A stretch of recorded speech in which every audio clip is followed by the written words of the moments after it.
कुछ अपडेट्स हैं जी मलेशिया में विजिट वीज़ा के हवाले से। मैं जैसे ही अपडेट्स कंप्लीट करूंगा नीचे कमेंट्स में, मुझे पता है बहुत सारे एजेंट हजरात यही मैसेज करेंगे जी कुछ भी नहीं होता, हालात अब ऐसे है ही नहीं जैसे आप बता रहे हो। हमारे इतने बंदे दोस्त हमारे रूम के आ गए हैं, मेरा दोस्त आ गया, मैं आ गया हूँ, ऐसे है वैसे है।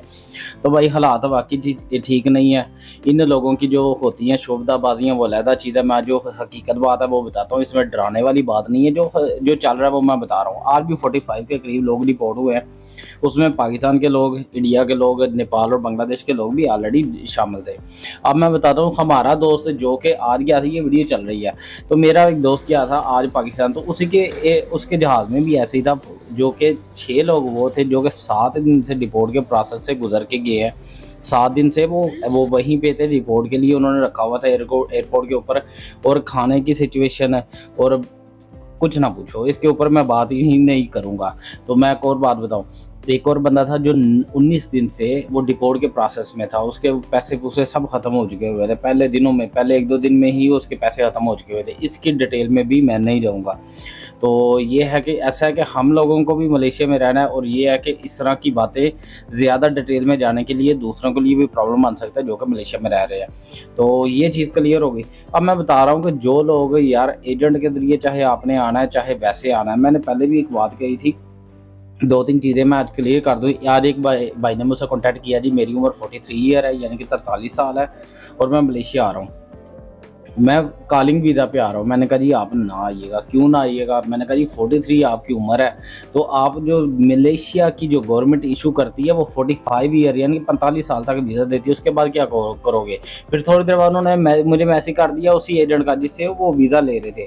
वो एजेंट कहता है मेरी उम्र तो 50 साल है, अभी तक वीज़े लग रहे हैं, 10 साल तक वीज़े की गारंटी है, टेंशन ना लो, ये है वो है। मैंने कहा भाई कल को आपने एयरपोर्ट पे जाना है, घर जाना है कि नहीं? वहाँ पे पकड़े जाओगे। कल को जब भी चेक हो जाओगे तब वहाँ पे पकड़े जाओगे, जब भी इमिग्रेशन रोक लेगी तब वहाँ पे पकड़े जाओगे। मतलब कि उस डॉक्यूमेंट का क्या करना, जब भी चेक हो जाएगा वो नकली ही है, मतलब कि वो इनलीगल ही है। उस डॉक्यूमेंट का आपने क्या करना है? जब गवर्नमेंट ऑफ मलेशिया नहीं आपको अलो कर रही है, 50 प्लस हो जाती है आपकी एज, गवर्नमेंट ऑफ मलेशिया अलो नहीं कर रही है, या 40 प्लस 45 प्लस हो जाती है, तो गवर्नमेंट ऑफ मलेशिया नहीं अलो करती, आपने कैसे लगवा दिया वीज़ा? तो ये कहना ये चाह रहा हूँ कि आप रूल से चलो, आपको मसला नहीं होगा। जब आप खुद इस तरह के काम करते हो पुट्ठे सीधे, तो फिर इसमें मसला बाद में परेशानी आपको उठानी पड़ती है।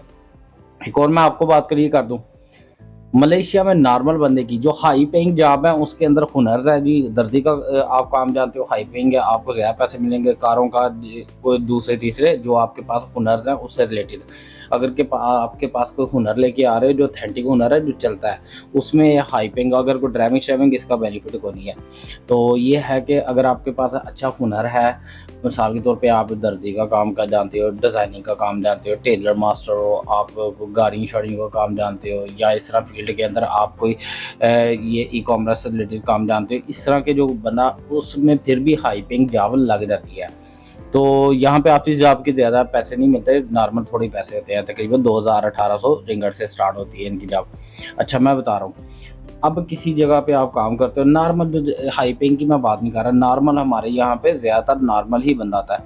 जो नॉर्मल बंदा मैं उसकी बात कर रहा हूँ। अच्छा जी, उसको 1800 से लेके 2000 रिंगट सिर्फ उसकी इनकम होती है मंथली, इससे ज़्यादा इनकम नहीं हो रही। ये मैं नॉर्मल बात कर रहा हूँ। अभी ऐसा है कि अगर आपको 1800 2000 होती है इनकम, उसमें मसला ये है कि आपने अगर मलेशिया में रह के अगर वीज़ा ले लिया, मिसाल के तौर पे आपने वीज़ा लिया, इस वक्त एजेंट 8000 रिंगट 9000 रिंगट का वीज़ा दे रहा है। अभी आपने ले लिया 8 या 9000 का रिंगट का वीज़ा। पूरा साल आप अगर काम करते तो हर साल ये भी नहीं होता कि पूरा साल आपको जॉब मिलेगी। जब A to B काम करते हो, यानी कि कंपनी किसी और का वीज़ा, किसी और कंपनी में काम कर रहे हो, काम ढूंढ के तलाश करके कर रहे हो, तो उसमें क्या होता है, ज़्यादातर हमारे पाकिस्तानी इस तरह ही काम कर रहे हैं। उसमें क्या होता है कि आपको जॉब कभी है कभी नहीं है, और मिसाल के तौर पे आपने पूरा साल काम भी कर लिया, पूरा साल आपको जॉब भी मिल गई, हर मंथ आपने 1000 रिंगट साइड पे निकालना है। आपने क्या करना है, जो ये उन लोगों के लिए मैं बात कर रहा हूँ जो विजिट वीज़ा पे आ रहे हैं और खुद कह रहे हैं कि वो कह रहे हैं कि जी हम अपने आप को लीगल करवा लेंगे। तो जी ये उन लोगों के लिए भी है जो अपने आप को इस वक्त लीगल करा रहे हैं। भाई 8,000 से 9,000 रिंगट का आपने वीज़ा ले लिया, 1,000 रिंगट हर मंथ आपने साइड पे निकाल लिया, आपके पास 800 से 1,000 रिंगट आपके पास बचा। आपने खाना खाना है, आपने रहायशी खाना, उसके पास आपका स्टेटस, उसके पास बाद आपका जो टॉपअप एवरीथिंग 800 रिंगट से 1,000 रिंगट आपके ऊपर लग जाता है। तो बाद में मेडिकल वगैरह की भी ज़रूरत पड़ जाती है। सारा कुछ कर करा के 800 से 1,000 रिंगट लग जाता है बंदे के ऊपर। तो बाकी आप घर क्या भेजोगे?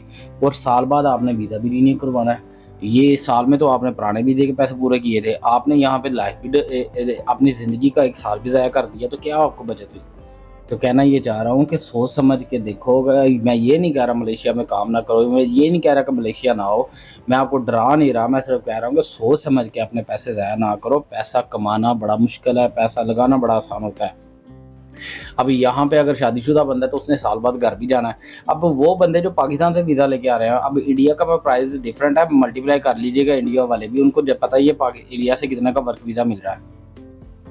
पाकिस्तान से आप वीज़ा लेके आते हो, आपका वीज़े का प्राइस है जी 7 लाख। अब 7 लाख में तो मुश्किल ही है कोई दे रहा है। 7 लाख है, 8 लाख है, 9 लाख है, 8 लाख तक मिल रहा है, 7-8 लाख में आपको वीज़ा मिल रहा है। अब भाई 7 लाख वाला जो बंदा वीज़ा लेके आ रहा है, मुझे ये बताओ वो कैसे रिकवर करेगा? साल में वो पैसे कैसे रिकवर करेगा? वो घर में पैसे कैसे भेजेगा और घर में क्या भेजेगा? और यहाँ पे मैं आपको बताऊँ, जो विज़िट वीज़ा पे आने की कोशिश कर रहे हैं, मैं वीज़ा पे आके काम शाम कर लूँगा, पैसे बचा लूँगा, भाई यहाँ पे उन्होंने सिस्टम ही इस तरह का बना लिया है कि मिसाल के तौर पे आपने 100% कमाना है, उसमें से 25% ही या 20% ही घर भेज सकते हो। 1 लाख भी कमाना है तो उसमें 20,000 25,000 ही आप घर भेज सकते हो। वो भी उस सूरत में अगर आपको जॉब मिलती है और जॉब करते हो और पैसे भी मिलते हैं। यहाँ पे विज़िट वालों को ये काम नहीं मिलता, अगर काम मिलता है तो पैसे नहीं मिलते, अगर पैसे मिलते हैं तो मामे नहीं छाड़ते, मामे छाड़ दें तो फिर पुलिस वाले इमिग्रेशन वाला मसला बन जाता है। यानी कि सारे कार करा के सारी चीज़ों से बचा के भी इतने से पैसे, और बाकी पैसे कहाँ पे लगेंगे? आपका अपना स्टेटस है, यानी कि खाना पीना, रहायश, और उसके अलावा आपकी ज़रूरियात है ज़िंदगी। इसके अलावा आपने एजेंटों के चक्करों में फंसना है, किसी ने रीहायरिंग करवा लेनी है, किसी ने परमिट के लिए एजेंट को पैसे दे देना है, किसी का पासपोर्ट एजेंट खा गया, उसने पासपोर्ट दोबारा बनवाना है, इधर उधर पैसे लगते ही रहते हैं सारा साल। तो ये है कि सिस्टम ही ऐसा बना हुआ है कि जो कमाना है इधर लगा के जाना है आपने।